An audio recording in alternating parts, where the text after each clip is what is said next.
Lehen urtean berreskuratu genituen mikologia jardunaldi hauek, beste hainbat urtetan egin gabe ontziran, ia 30 urte eta berreskuratu genituen eta kontua izan zen 125. urte hurrena zela eta horregatik berreskuratu genituen. Arrakasta hori ikusita egin duguna da lehengo urteko eskema bera nolabait mantendu. Jardunaldiak izango dira, datorren urriak 19-tik 22, asteazkenetik larun batera. Eta, lehenengo egun hortan, asteazkenean, Roberto Ruiz eta Ruben Trincado egongo dira. Gero, ostegunean, hitzaldi bat izango dugu, hemen bertan, lokal hontan, Hiriak ez Jauregian, arratsaldeko 8:00, eta hitzaldiaren emango duena Pedro Arrillaga da, Aranzadi elkartekoa, mikologia saileko arduraduna, eta gaia izango da, agarekus generoari buruzko izango da, txanpiñoia hemen inguruan asko daun genero bat, eta ze ezaugarri eta bere jangarritasuna eta beste hainbat datu emango ditu.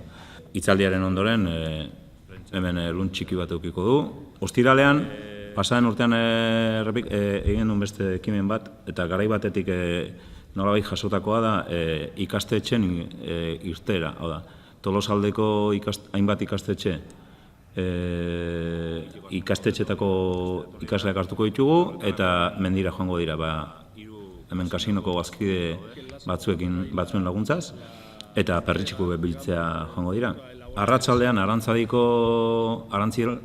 elkartekoek sailkatu egingo dituzte kulturetxean, larun batean erakusketa bat egiteko perritxiko horiek.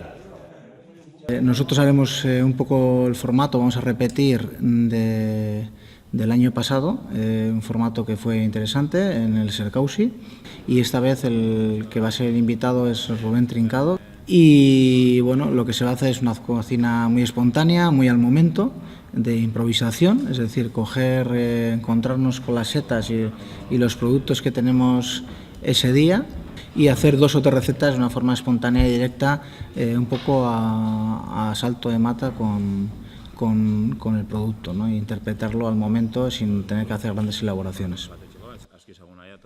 Estamos más gente, ha querido participar más gente también en las jornadas.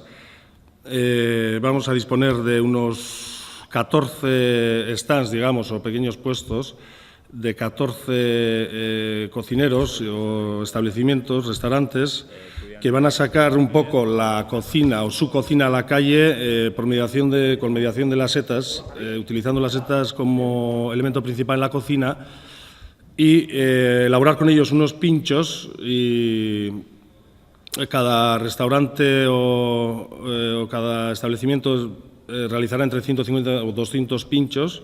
Empezará a las 12 hasta la 1:30, 2. Habrá una venta de tickets, estarán en las 2 entradas, digamos, del triángulo, para poder acceder a la compra a coste de €1 de cada pincho. Habrá también un puesto de bebidas con vino, sidra, etcétera. Y básicamente, y decir que también este año el casino hará muestra de sus artes culinarias por mediación de 2 grandes chefs que tenemos aquí en la sociedad, que harán una muestra un poco de lo suyo, y es uno de los puestos más que vamos a tener.